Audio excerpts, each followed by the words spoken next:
استغفار کا بھی بہت بڑا عمل ہے، لیکن کوئی بھی ذکر کو آپ وظیفے کے طور پہ نہیں کر سکتے. یہ یاد رکھیے گا بات. آج ہر آدمی کہتا ہے کہ وظیفہ بتا دیں. ہم نے ذکر کرنا ہے، وظیفہ نہیں کرنا. وظیفے سے کیا ہوتا ہے کہ جس اسم اعظم کی ہم تلاش میں ہوتے ہیں، جب وہاں تک پہنچتے ہیں تو ہم سے گڑبڑی ہو جاتی ہے. کوئی کبیرہ گناہ ہو جاتا ہے، کوئی کھانے میں جو بدبریزی ہو جاتی ہے، کوئی ناانصافی ہو جاتی ہے، تو وہ نظام خراب ہو جاتا ہے. تو ہم نے کیا کرنا ہے کہ جو نظام چل رہا ہے اس کے ساتھ چلنے کی کوشش کرنی ہے، اور اسی تالاب میں غوطہ لگانا ہے جس میں ہزاروں بزرگان دین نے لگایا تھا.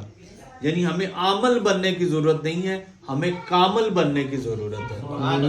جب آپ کامل ہو جائیں گے تو عاملیت آپ کے پیچھے ہوگی، زبان میں تاثیر پیدا ہو جائے گی.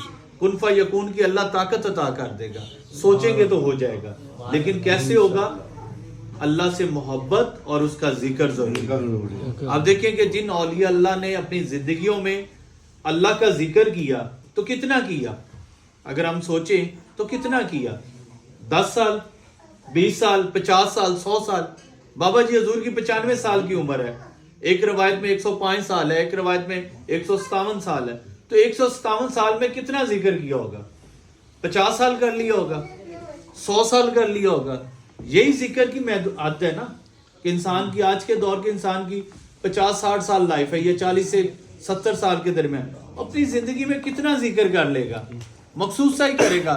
لیکن اللہ کا کمال دیکھیں، اللہ کی وادنیت دیکھیں، اس کا کرم نوازی دیکھیں کہ کوئی بندہ کتنے بھی لمحے اللہ کو یاد کرے، اللہ اپنے بندوں کو قیامت تک یاد کرواتا ہے. یعنی ولیوں کی حد ہے کہ انہوں نے مخصوص اپنی زندگیوں میں ذکر کیا، لیکن ان کا ذکر ایسا تھا کہ آج 1000 سال بعد بھی حضور داتا علی اجویری رحمت اللہ علیہ کا نام ہے. آج 900 سال بعد حضور خواجہ غریب نواز کا نام ہے. 850 سال بعد حضور بابا صاحب کا نام ہے. آپ دیکھیں کہ 800 سال بعد جو ہے، 800 سال کے بعد حضور غوث الاعظم کا نام ہے. وجہ کیا؟ کہ ان کے دل زندہ ہے. اور دل کیوں زندہ ہے؟ کہ انہوں نے اپنے دل سے ذکر کیا. ہم نے جو ذکر کرنا ہے زبان سے نہیں کرنا، دل سے زیادہ فوکس کرنا ہے. بابا جی نے اس بات کو بڑا خوبصورت بیان کیا، اٹھ فریدہ ستیا جھاڑو دے وچ مسیت. یعنی یہ دل کو صاف کرنے کی بات کی ہے. ظاہری تو کوئی عمل نہیں ہے. ہم لوگوں کو دکھانے کے لیے عمل نہ کریں، ہم اندر سے اپنے آپ کو صاف کریں.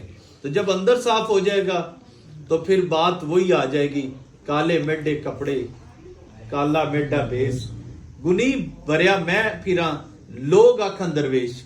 پھر اپنی زبان سے درویش کہنے کی ضرورت نہیں ہے، پھر لوگ آپ کو درویش کہیں گے. کہ بجائے ہم اپنے منہ سے میاں مٹھو بن جائیں، اپنے آپ کو ولی بھی کہتے رہیں، درویش بھی کہتے رہیں، صوفی بھی کہتے رہیں، اور اس مقام پہ لے جائیں جہاں لوگ لے کر جانا چاہیں. وہ حقیقت ہے.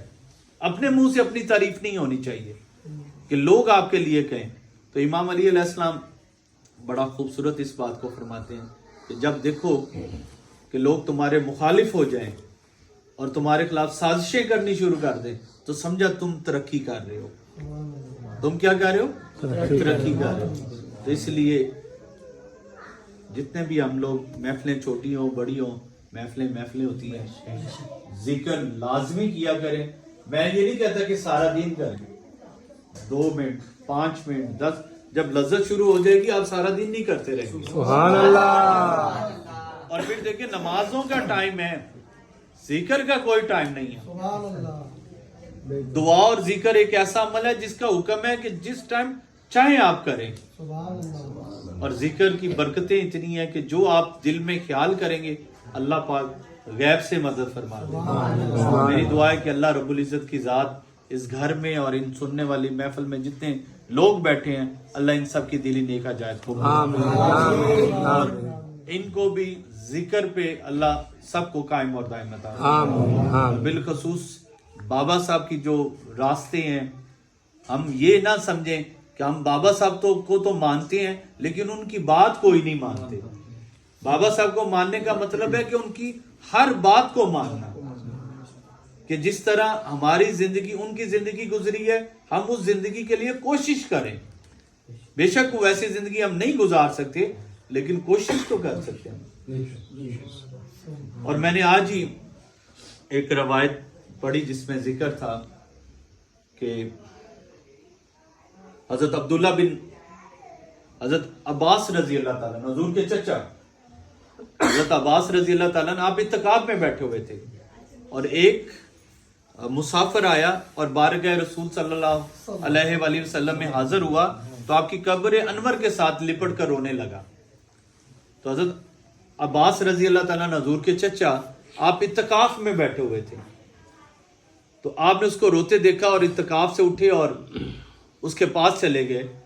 تو اس سے پوچھا کہ کیا مسئلہ ہے, کیوں رو رہے ہو؟ تو عرض کی پہلے میں حضور کی بارگاہ میں خدمت میں حاضر ہوتا تھا, میرا کوئی بھی مسئلہ ہوتا تھا حل ہو جاتا تھا. آج حضور دنیا سے تشریف لے گئے ہیں تو میرا قرض مجھ پہ بہت ہے اور میرے میں اتنی سخت نہیں ہے کہ میں قرضے کی ادائیگی کر سکوں. تو میں یہ سوچ رہا ہوں کہ حضور کی بارگاہ میں حاضر ہوا کہ اللہ میرے قرضے سے نجات عطا فرما دے. تو سیدنا حضرت عباس رضی اللہ تعالیٰ نے فرمایا کہ میں تمہارے ساتھ چلتا ہوں اور تمہارا جو قرض ہے اس کی ادائیگی کرتے ہیں. جب آپ مسجد نبی سے نکلے تو اس شخص نے بڑا لطیف ایک سوال کیا کہ حضور آپ تو اعتکاف میں بیٹھے ہیں تو آپ کا تو اعتکاف ٹوٹ جائے گا. تو حضرت عباس رضی اللہ تعالیٰ نے جو حدیث سے پاک روایت فرمائی وہی اس محفل کا مفہوم ہے. آپ فرماتے ہیں کہ میں نے رسول اللہ صلی اللہ علیہ وسلم سے سنا کہ جس نے اپنے مسلمان بھائی کی ایک پریشانی کو ختم کیا اس نے 10 سال کے اعتکاف کو ادا کیا. سبحان اللہ. تو پتہ یہ چلا کہ ہمیں اپنے مسلمان بھائیوں کی تکلیفوں کو پریشانیوں کے لیے جدوجہد کرنی چاہیے. لیکن آج المیہ یہ بن گیا ہے کہ ہم یہ کہتے ہیں کہ بھئی یہ تو اس کا مسئلہ ہے, میں کیا کروں. تو جب آپ یہ کہنا شروع کر دیں گے تو پھر آپ کے مسئلے بھی اسی طرح خراب ہوں گے. تو لہٰذا ہمیں اپنے مسلمان بھائیوں کی ہر طرح سے مدد کرنی چاہیے اور ان کے لیے کچھ نہ کچھ کریں, اور یہ نہیں کہ اس کے اوپر آسان کریں, اس لیے کہ اس کا اجر آپ کو اللہ عطا فرمائے. میری دعا ہے کہ اللہ رب العزت کی ذات ہمیں ان دین کی باتوں پہ عمل کی توفیق عطا فرمائے اور میری اور آپ کو ایمان کی موت عطا فرمائے. کیونکہ ہم نے اس جہان کو چھوڑنا ہے آج بھی کل بھی, لیکن جب اس دنیا سے جائیں تو ایمان کی موت ہے.